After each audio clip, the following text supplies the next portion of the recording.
Welcome back.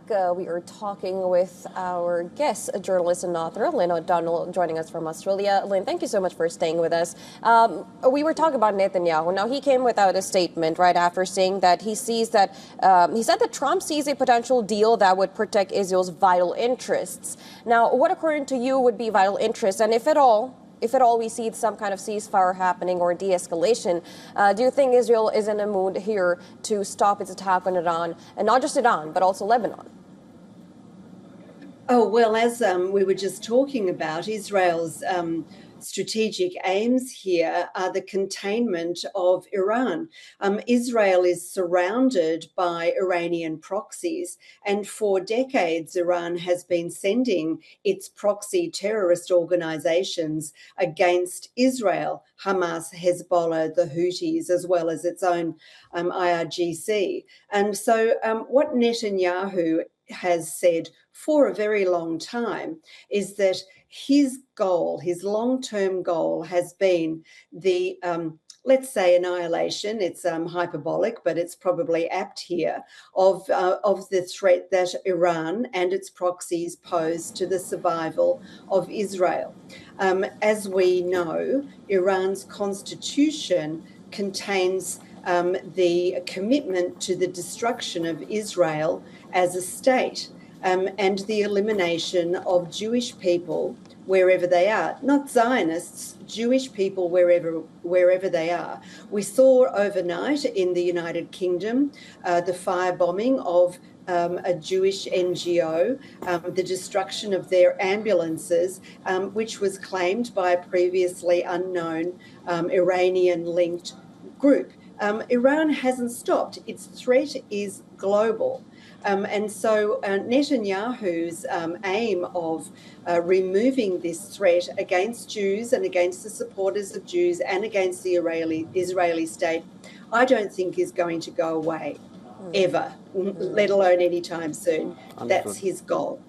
Lynn, also let me bring in a statement that came in from the former supreme leader of Iran's representative and a former Iran nuclear negotiator. This is Saeed Jalili. He said that this is a sign that the US, especially Trump, he is retreating. And I'll just quickly go over it. He said first there was that the Strait of Hormuz must be opened. There was a 48-hour deadline for that. Then I will secure the ships and escort them. Of course, that's a statement that came in earlier from Trump, weeks ago. That never happened. And then there is also the more recent development that I want to manage the Strait of Hormuz jointly with Iran. Now, for Saeed Jalili, he sees this as a retreat from Trump.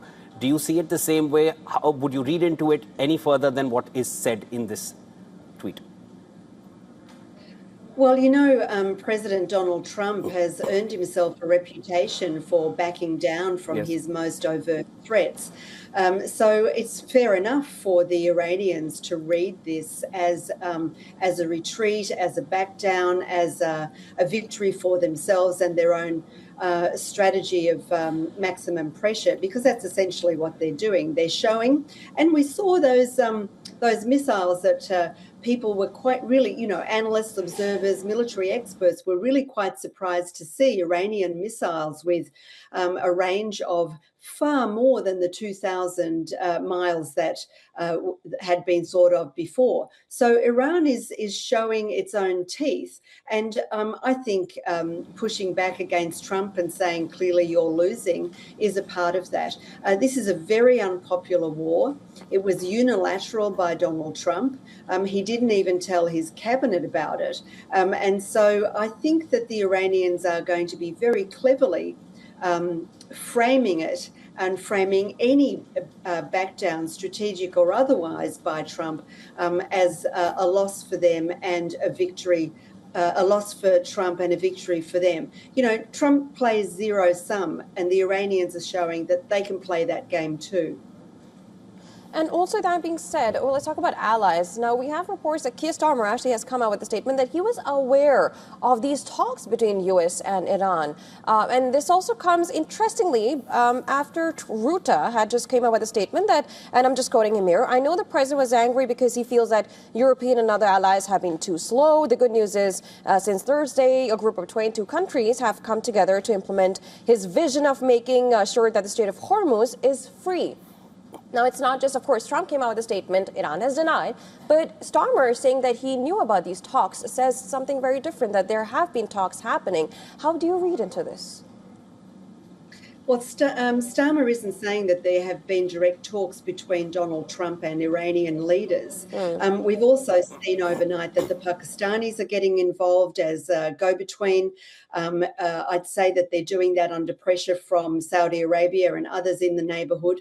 But there is a broad desire to have hostilities end and for the Strait of Hormuz to open up so that everybody's getting oil, not just Iran's allies and supporters, as I've said before, China, Russia, and India.